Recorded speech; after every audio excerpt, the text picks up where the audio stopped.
اور اسی کے ضمن میں ایک چیز اسی سے جڑی ہوئی وہ ضمناً میں ذکر کر دوں کہ انسان جب اللہ سے سیدھا راستہ مانگتا ہے، سیدھے راستے کی ہدایت مانگتا ہے، تو ایک چیز ہمیں یہ سمجھنی چاہیے کہ اگر کوئی کسی انسان سے ایسے کسی معاملے میں رہنمائی طلب کرے تو ایک انسان کی بھی یہ ذمہ داری بنتی ہے کہ وہ اس کے ساتھ تعاون کرے۔ حدیث شریف میں آتا ہے الخلق عیال اللہ، مخلوق اللہ کا کنبہ ہے، مخلوق اللہ کی فیملی ہے، کنبہ ہے، خاندان ہے، عیال ہے۔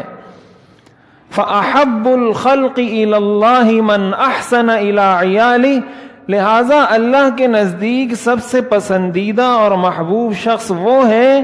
جو اللہ کی عیال کے ساتھ، اللہ کے کنبے کے ساتھ اچھا برتاؤ رکھے،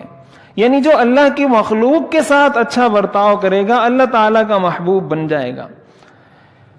ہم سے اگر کوئی راستہ پوچھے، یہ ایک ایسی چیز ہے، آپ رستے میں کھڑے ہیں، کوئی آپ سے آ کے پوچھتا ہے کہ بھائی مجھے رستہ بتا دیں، میں نے فلاں جگہ جانا ہے،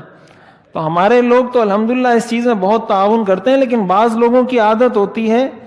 وہ مستی کے اندر یا جان بوجھ کر لوگوں کو غلط راستہ بتاتے ہیں۔ جانتے بوجھتے اس سے کوئی پوچھے گا میں نے فلاں جگہ جانا ہے، وہ اس کو غلط رستہ بتا دے گا، یا کسی ٹیکسی والے سے پوچھ لیا غلطی سے، اس کو پتا ہے کہ یہ تو سامنے ہی ہے،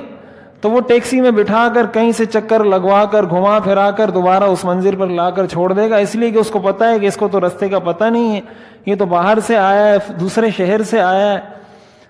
تو اب یہ دھوکہ دہی ہمارے معاشرے کا حصہ ہے۔ تو ہم اگر یہ سوچیں کہ ہم اپنی ہر نماز میں اللہ سے تو یہ دعا مانگتے ہیں کہ یا اللہ مجھے سیدھا رستہ دکھا، اور مجھ سے کسی نے سیدھا رستہ پوچھا تو میں نے اس کو غلط رستہ بتا دیا، اس کا مطلب یہ ہوا کہ میں نے اللہ کی مخلوق کو تو سیدھا رستہ نہیں دکھایا، اور اللہ سے میں سیدھے رستے کی دعا کر رہا ہوں۔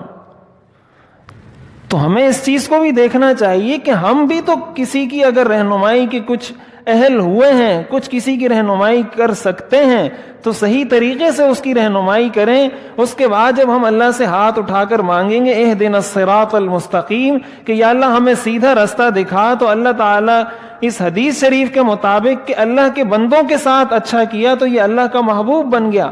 کہ اس نے میرے بندوں کو سیدھا رستہ دکھایا، اس کے بس میں یہ چیز تھی، میرے بس میں یہ ہے کہ میں اس کو جنت کا سیدھا رستہ دکھا کر جنت پہنچا دوں، تو اللہ تعالیٰ اس کی دعا کو بھی قبول فرما دیں گے۔